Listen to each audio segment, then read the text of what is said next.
Hi అండి, నేను రెడ్డి లక్ష్మిని. బన్నతోటి బ్రెడ్ పీసులతోటి బర్గర్ లాగా చేస్తున్నాండి. అది ఎలా ఏంటిది అనేది చేస్తున్నాను. అంటే ఒట్టి బ్రెడ్ తినాలంటే తినలేరు, లేకపోతే ఏమన్నా మీట్లో అంటే కూడా పిల్లలు తినరు, ఇష్టపడరు. అందుకని నేను ఇక్కడ చేస్తున్నాను. ఆల్రెడీ చేసిన ఇవన్నీ కానీ మళ్ళీ ఒకసారి చూపిద్దామనేసి చేస్తున్నాను నేను. అంతే అండి.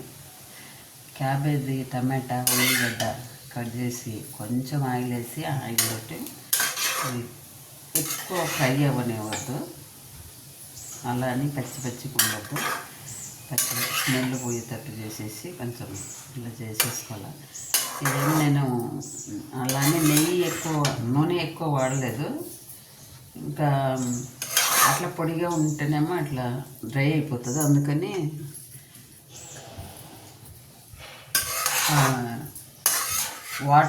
వాటర్ లేదు, కట్ చేసిన తర్వాత కడిగినాం అనుకోండి, తడిగా వేస్తే అది ఇలా అయిపోతుంది, మంచిగా ఉంటుంది.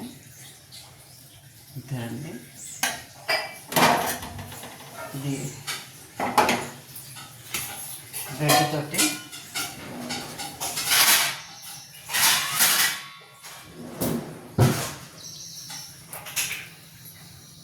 పిల్లలకు నచ్చినట్టు ఉండాలంటే ఇలా పెట్టేసుకోండి.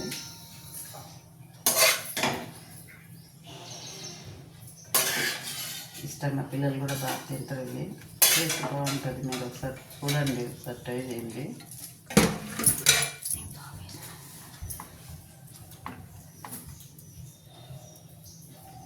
సూపర్ ఉంటుందండి.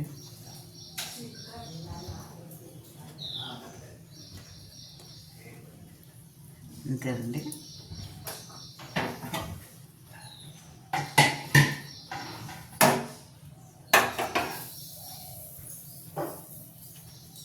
పిల్లలు ఒట్టుగా అలా అంటే తినలేరు కదా, కొంచెం సాస్ వేసుకున్నాం అనుకోండి దాని మీద.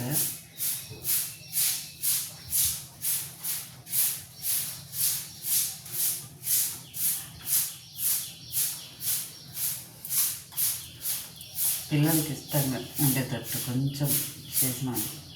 అంటే నేను ఇప్పుడు క్యారెట్ లేక చేయలేదు, ఓన్లీ క్యాబేజీ చేసిన. అందుకని ఇలా చేసేసాను. కానీ చాలా టేస్ట్ ఉంటుందండి, ఎవరమైనా ఇష్టపడతాము. మంచిగా తినాలనిపిస్తుంది కూడా, బాగుంటుందండి. ఇలా ట్రై చేయండి మీరు. పిల్లలకి ఒకటి బ్రెడ్ ఇచ్చినా తినరు, ఇట్లా పాలల్లో పెట్టినా తినట్లేదు. అందుకని ఇట్లా చేసినాం అనుకోండి, వాళ్ళకు బర్గర్ తిన్న ఫీలింగ్ వచ్చేస్తుంది, మంచిగా ఉంటుంది. ఒకసారి మీరు ట్రై చేయండి, ఎలా ఉందో కామెంట్ పెట్టండి. నచ్చినట్టయితే లైక్ చేయండి, షేర్ చేయండి.